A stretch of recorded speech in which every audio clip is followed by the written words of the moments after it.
Hey everyone, and welcome to the video version of the Funnily Enough Show podcast. This is where you get the raw, unedited version of the video calls that I do with all of the guests on the show. If you're more of an audio person, then be sure to head over to Apple Podcasts or Spotify or your favorite podcasting platform where you can listen to it in your ear. But if you're more of a video person, you want to watch the live call, then it's coming right up now.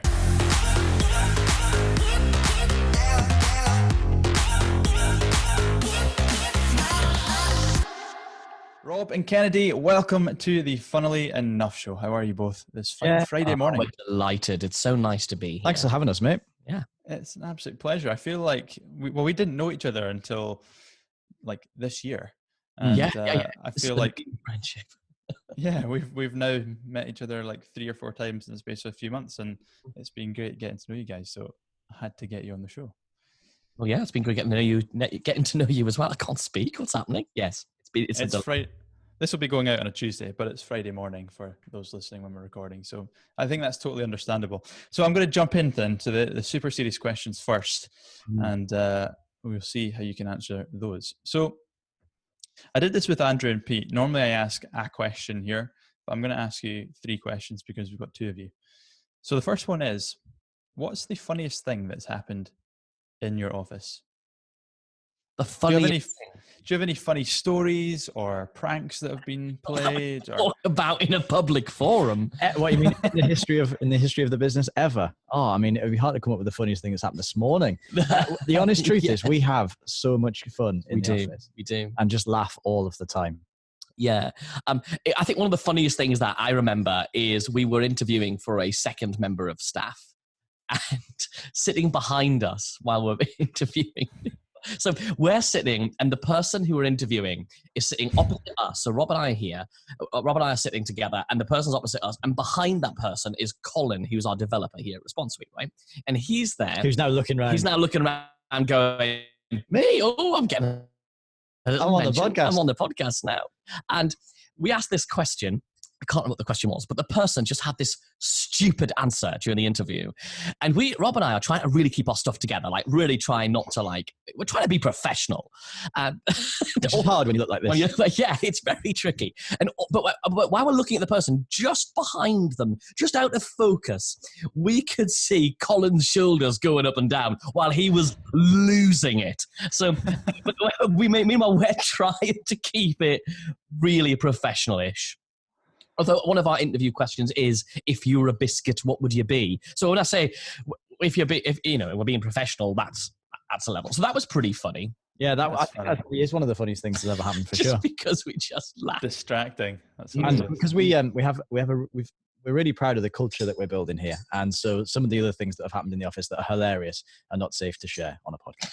Yeah, totally imagine. That's for maybe a beer. Exactly. Sure. Who do you think is funniest out of both of you? I think we have to say that it's absolutely, definitely me. Which is only funny if you're watching the video. That was a punchline on a video. But I made that response funny, and Rob just sat in silence. And I write the jokes for Rob's show, so some of them, the funny ones. So it's me. Brilliant. And then let's take it away from comedy, or maybe this is moving more towards comedy. In a world of Brexit, who would be the better politician? Rob, because he can talk shit about anything. Can I say something? Yeah, it's too late. Mark, Rob's really good at when you get an idea in your head. You don't even just sell it to yourself, but you can get anybody on board with that, and then and then what he's really good at, if it goes pear-shaped, which obviously in business happens like every half an hour, something's a great idea, he can then go, yeah, but what I really meant was, I was sort of just testing the water. No, you were very certain when you were saying the idea, right? You couldn't pay me all the money in the world to go into politics, but no. I would, part of me would love to have been a lawyer and have the fun of arguing something in court. Oh, you could do that. Because I would really enjoy that. Yeah, you'd be great at that. Yeah, so that'd be Rob. A master at winging things. Yeah, and also politicians are not known for being funny, so that works with the previous question perfectly. So what you're saying, Kennedy, is Rob is not funny. No, I'd say Rob tries to be funny, but he's more convincing than he is funny. That is implicated. Got it. Okay. That's such a lawyer thing to say, and that is his implication, Your Honour. Aren't we just proving the points over and over again here? Amazing. So, well, let's talk about that a little bit then, because winging it, I guess, can just be seen as performance. Wait a minute, I'm just going to performing have a cup of tea. Nice. Well, How'd you take your tea? We actually have our tea exactly the same. It's milk and 1.5 sugars. Milk Yeah, and 1.5 well, like an old married couple, we love hanging out, but we just don't have sex.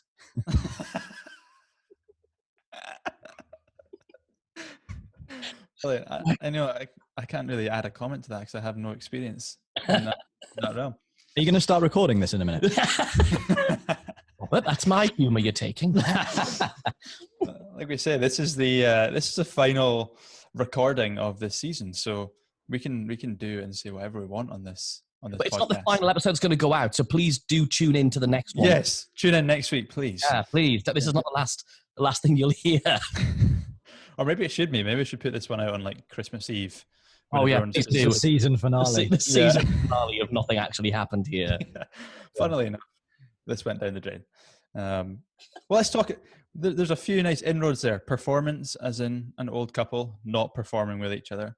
We've got performance in Rob's ability to wing things, and obviously you are both performers. That is the thing.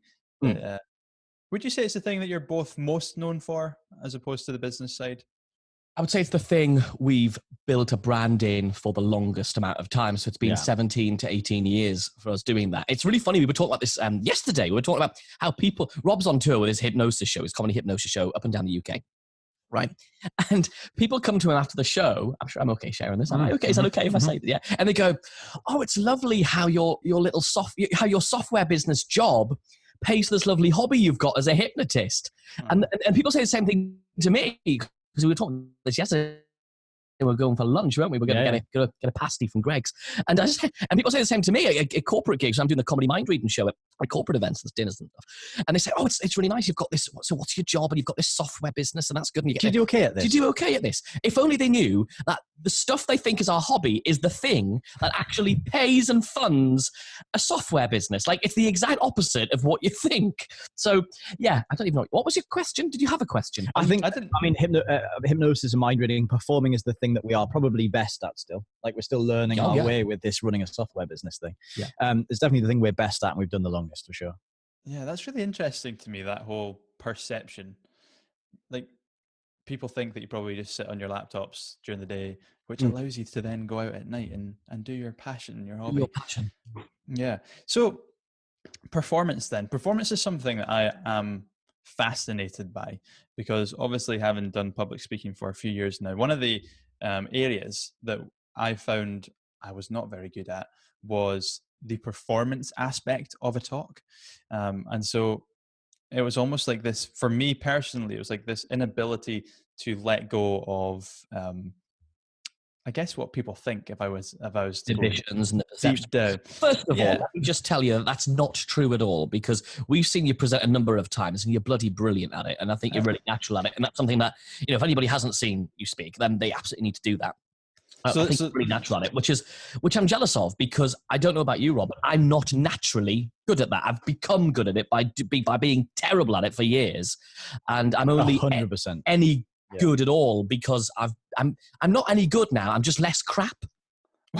Well, this leads me perfectly on to the question, which was, I look at you both, and I've seen you perform on stage, and I've watched videos of you performing from a mind reading and hypnotist perspective, and I also feel like you guys. It's very hard to put this into words, but when you're off stage, it's almost like you're in a performance mode. Anyway, you're both. Like, I feel like you're both naturally really funny. You're both naturally very quick with jokes and things that come out. So with the performance aspect, is that something, you've kind of already answered it, but is it something that does it come natural to you, or has it been this progression that you've just forced yourself to have to get better at it? So my route into doing what I do was I did magic as a kid. So I always thought as a child, I'm going to be a magician. I saw a magician at a kid's birthday party when I was 5, and I thought, I'm going to be a magician. That's all I want to do. I'm going to, at school, I was taking tricks in every day and doing tricks for the other kids to try and stop getting bullied, which is ironic really when you think about it, isn't it? It doesn't make any sense at all. I'm getting bullied, so I'm going to make a candle appear. And so the first paid magic show, when I say paid, I got paid with this amazing magic book. If there happen to be any magicians listening, it's called Mark Wilson's Complete Course in Magic. It's like a classic of magic books. Was that what you got for your first gig? I was 7 years old. No, 7 You must have been old. Terrible. So basically, you did some terrible magic. They thought, you need a book on this subject, mate. And it was for a local troupe of brownies. I don't know what the American equivalent. It's like Girl Guides, but smaller kids. So these kids were about the same age as me. So there's me and then a troupe of brownies that was run by my stepmom's friend. So would Robert come along and do this show? So she said, yeah, of course he will. So I went along and I was so terrified that I stood and performed the trick. I stood and demonstrated the tricks is all I can say. I stood and held the props and did the trick, but couldn't say anything. So my stepmom, who was a teacher, stood next to me and did all of the patter and the talking and the words and everything while I just sort of awkwardly demonstrated the trick. So like, it's the opposite of comes natural to me. And then when I first started doing magic on stage, I did like a silent act to music with doves and like all very classical stuff that you'd have seen back years and years and years and years ago, because I was just no good at talking and presenting on stage in front of an audience. So it's absolutely not natural to me at all. And straight, I trained like as an actor. That was my sort of background. So I always wanted to be on stage and perform. And so I'm trying to just sort of post-justify, I suppose. But I think I was probably quite a nervous kid, and I thought, well, a really good way of becoming more liked is to do something that people can sort of admire. So I think it's always been like a please like me kind of thing, which is and this is not me aiming for sympathy at all. It's one of the basic things you all have as humans is we want to be liked. And you said that's one of your hang-ups about, will they all like me and will they all gel with it and what are they judging me on? And I thought, well, if I can be then as a character and people will tell me afterwards that they like me, at least I'll know the people who do like me. I think most performers, I don't think that's a sweeping statement. Most performers were like the oddball at school and like found it hard to fit in. Yeah. Certainly true for us.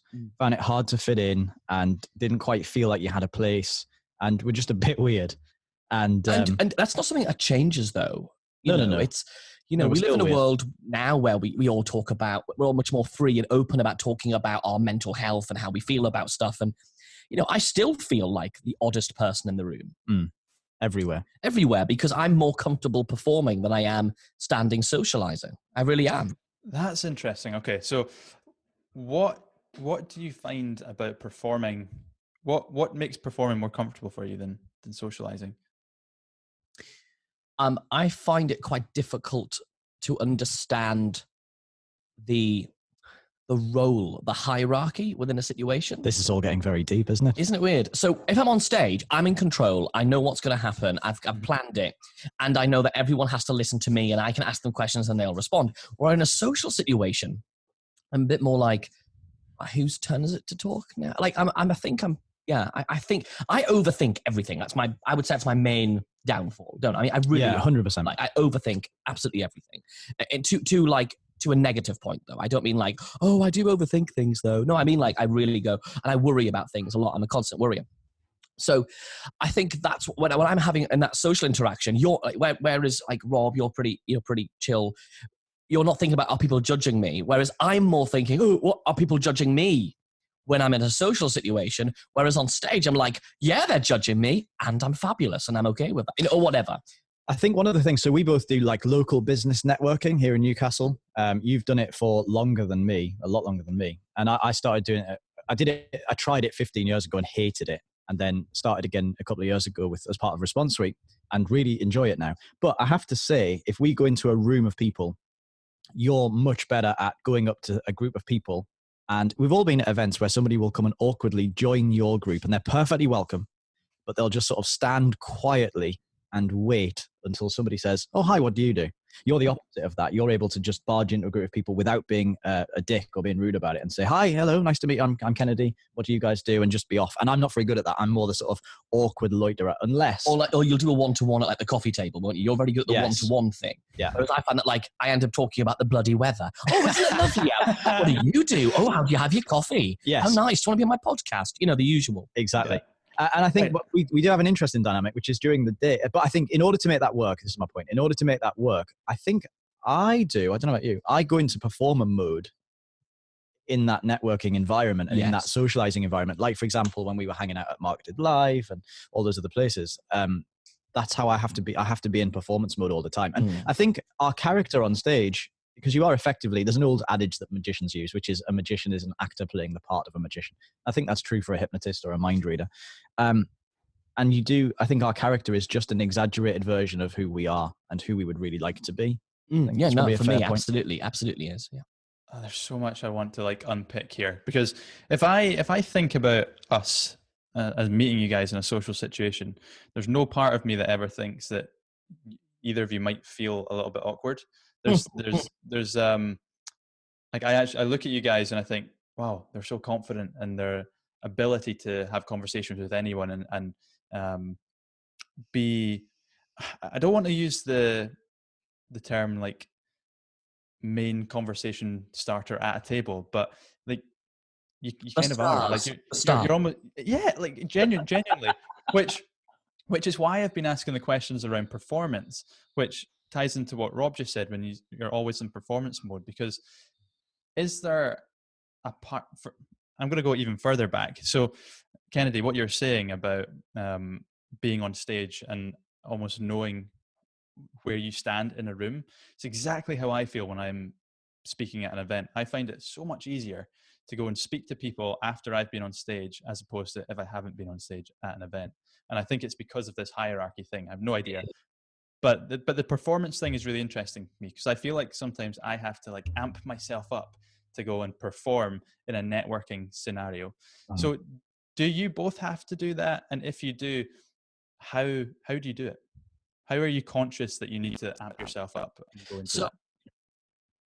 I'll let Rob answer that, but I just want to clarify something. So for me, I'd rather be, I basically will say no, almost always will say no to just attending an event as a guest.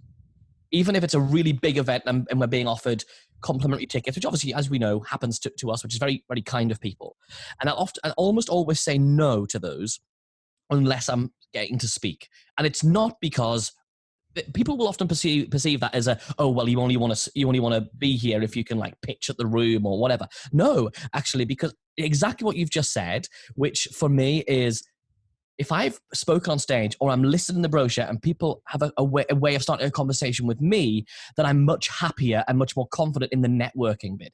Even if it's, it's just interesting to think as event hosts, as people who organize events, how can you help people with that and create that thing where conversations are going to start?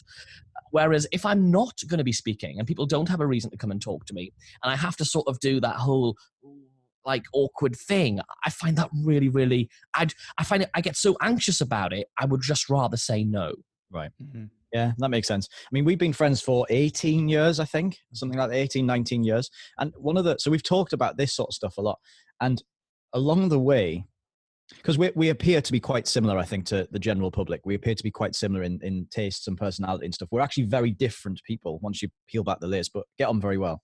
And I think one of the things we've talked about a lot is the fact that we think one of our missions is to brighten up other people's days with fun and frivolity and eccentricity. Shall we tell them the Fenwick story? So years and years and years ago, when we were both with different girlfriends, we're with different girlfriends now.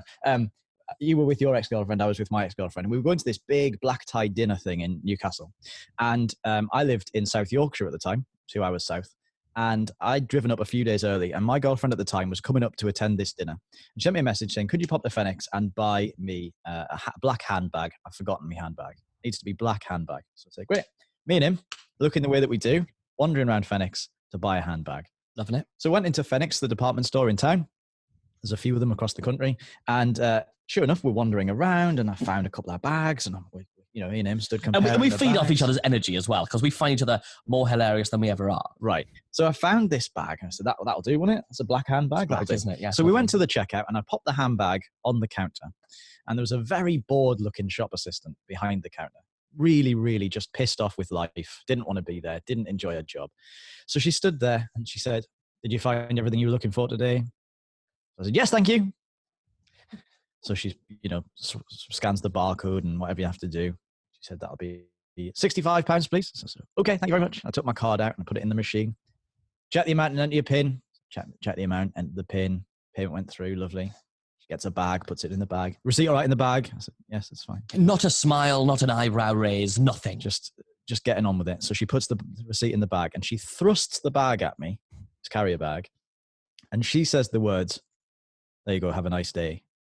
To which Kennedy replies, "Don't you try and stop us." So and she didn't look impressed, to be fair. She wasn't very happy. So we think our job is to take there's loads of people in the world who are having a crap day, or they're not in a good place in life. They're not in the job that they want to be in. They're not in the relationship they want to be in. And you know what? We think if we can go out on stage in front of hundreds or thousands of people in the nighttime, and we can give them a really good time for a couple of hours, then we can spread that little bit of hope and joy into the world. How festive. Just by making people feel a little bit brighter, just give them a little smile, just make them feel a little bit brighter for just a few minutes. And we try and do that across everything we do. So when we're sending out emails, or we're creating our own podcast content, or we're being interviewed on other people's podcasts, one of the things we have to do is bring a bit of joy to that. And that might be through humor, or it might be through just being absolutely genuine as well. So people think, oh, you've got to be like quirky. Well, how many people are going to be quirky? What does that even mean to you? So we were talking about this, that we've reached a point in life where a lot of people are being quirky for the sake of being quirky, because that's cool to be quirky. Sure. But actually, that's not genuine. We were quirky before it was cool, So. yeah. We've just waited and hung on to it until it became fashionable. And the same will happen with these hairstyles at some point. But the thing is, you have to be true to you, and that's the thing. And for us, the only reason we're being quirky is because that is our personalities. But more importantly, we choose to have this mission to bring a little bit of joy. I've never had one of my counselling sessions recorded before, so this is a novelty. I think how does that make you feel? I think one of the things that you really need to do is to accept and find and embrace the things that you are weakest at in life. And for us, one of those things is fitting in naturally and being normal. And then embrace that and find and being cool. Like, I'd love to be the cool guy who everyone talks to. Yeah. So for example, there's a clothing service I talk about a lot called Thread, menswear online. And you upload photographs of yourself and you tell them the kind of brands you like, and they recommend outfits for you, and you can buy bits or all of the outfits and they send it to you, and it's great. And so just they refuse to work with you. So they hook you up with a personal stylist or whatever, who's, working with thousands of people. And I got an outfit sent to me in this thing the other day, and I looked at it, and this was a picture of the coolest man I have ever seen in my entire life. And he looked amazing in these lovely clothes. But if I put them on, it would just look ridiculous. Like, I could take the exact outfit and all the clothes would go perfectly well together because they're the same clothes. But on me, they just wouldn't quite look right. And for years, I used to think, but I wish I was that cool. What they need to do is they need to model all of your clothes and put them on Elmo. Yeah. So you get a really good look. Yeah. I think if you embrace the things that you're not very good at and you embrace the things that you don't like about yourself, you can find your own true self in that. Yeah, I really like that, because I feel like growing up for me in school, I always felt a little bit different to the kids that were there, and I've never really fitted into the kind of societal norms and like my upbringing almost. And so it's been a case of, just almost like trying to find comfort in like being yourself. And when that happens, then it makes everything easier. Now, gents, we are running out of time and we still haven't played the game. So you know what? I've actually got a list of about 20 other questions that I really wanted to talk to you about, but time is running. It's a really funny story. Very quick one. This person asked us to be on their podcast, and this person, I'm trying not to give you any information about. We don't know them. They're not really in our sort of social sphere. And they said, "Can you please provide us with 20 questions that we can ask?" And Grace, our assistant and content queen here as well. Bloody assistant. Well, she's basically runs the bloody business, not us. But so Grace goes back and said, "Honestly, you'll need 4 questions. Here are some good ones." And she came back, "No, I'm not interviewing them unless we have questions." So we said, "Great, let's write 20 and teach her a lesson." So that must be a 4-hour podcast. She learned a lesson. I would have literally just made up 20 stupid questions. Oh, yeah, absolutely. What's your favorite flavor of cat? Yeah, exactly. Right, guys, game time. 5-second rule. Have you ever played it? No. Okay, well, we've got 10 cards here. Each has a simple statement on them. You have to give me an answer to that statement in 5 seconds. So I'm going to read them out. It might be something like name 3 flavors of ice cream, and you'll have to go strawberry, vanilla, chocolate within 5 seconds. 5 seconds each, or 5 seconds between us? Are we going to Between work together on this? You're going to work together, yeah. First question, which isn't scoring, is do you want to go red cards or yellow cards? Red. Oh, red or blonde? Yeah. Oh. Red or platinum? Let's go red. Good choice. Let's go red. Okay, cool. Are you ready? Yeah. Let's do this. Name 3 yogurt flavors. Vanilla? I like Greek, which I don't know if it was a flavour or not, and I also like toffee. That was my favourite when I was a kid. Time is out on that one, so we're going to have to work faster than that. That was 3. 5 seconds. That was 3. But more than 5 seconds. Oh. That was 5 to 6 seconds. Oh, I see. So you got 5 seconds. So your best is to come whatever comes to your head. Name 3 things that you might use to set the table. Knife, fork, and tablecloth. That's what we're looking for. Nice one. Name 3 GCSE subjects. English, maths, English, history. science. Nice. We did 6. That's double time. Name 3 famous Chris's or Christines. Chris Evans, Christina Aguilera, and Chris Akabusi. Oh, wow. We're Really? fast. What's he doing these days? Gladiator! Ready! That wasn't him. It was him. Oh no, well that was John, wasn't it? That was John, and it was Akabusi. He was doing the microphone bit with Arika Johnson. Yes, of course right. it was. Arika. Name 3 seas or oceans. Oh, the Pacific, the Atlantic, and the North Sea. Yes. Just in time. Name 3 book series. The Lord of the Rings, Hunger Harry Games. Potter. Time is out, unfortunately. Name 3 famous Henrys. Henry VIII, Henry VI. Cheater. I'm going to give it to you. It's legit. Name 3 brands of television. Toshiba, Panasonic, Samsung. LG. Nice. There was definitely 3 in there. Name 3 things that annoy you. Kennedy. Rob eating. Something else. Time is Yeah. out. Name 3 places. This is your final one. Name 3 places you might find coins. On the The floor, bank, in the down bottom the back of of the Rob's sofa. socks. Yes, there we go. Rob and Kennedy, you scored a respectable 7 out of 10. That's pretty good. How does that fit in with everybody else? Not that we're comparing ourselves or being judged or That anything. fits in, I'd say, in the upper third. I would say the lowest score that we have had is, I believe, 4 out of 10, and Mark Asquith is the only person to get 10 out of 10. Oh, of course he bloody was. I bet he was lifting weights at the time and recording a podcast of his own while he did it. I know. Smart bastard. That's what I'm going to say. That's it. Gents, we are up URL, out of time, unfortunately. I've absolutely loved this conversation and we'd love to carry on, but unfortunately we're going to have to do it over a beer. So please tell everybody listening where they can find you, where they can find your performance stuff, where they can find Response Suite, everything. Go. Okay, if you want to hear more about email marketing and how to do a better job of it, listen to our podcast, The Email Marketing Show. Yes. If you're watching this, then you can see the picture in their background. Oh, yeah. We placed that there, didn't we? Oh, yes, conveniently. And if you want to find out more about Response Suite, which is our online survey application that we built to help people do a better job of their email marketing and segmentation, you can just go to responsesuite.com as well. And you can just find us on the social medias. It's Robert Temple and Kennedy. That mind reader guy. And you'll be able to see some of our performance stuff if you want to go and check that out. Yeah. It's pretty epic. Gents, thanks so much for coming on the show. Much appreciated. Pleasure. And, look forward to chatting to you again soon. Let's have that beer soon. Cheers, dude. Yes. Hey everyone, me again, and thank you so much for watching the video version of the podcast. I hope you found that very useful and valuable and entertaining. I hope it brought a smile to your face. Now, if you'd like to listen to more of the shows, then head over to Apple Podcasts or Spotify or your favorite podcasting platform, and you can check that out. And if you'd like to see the show notes from this week's show, head over to mrgavinbell.com/podcast to get that goodness.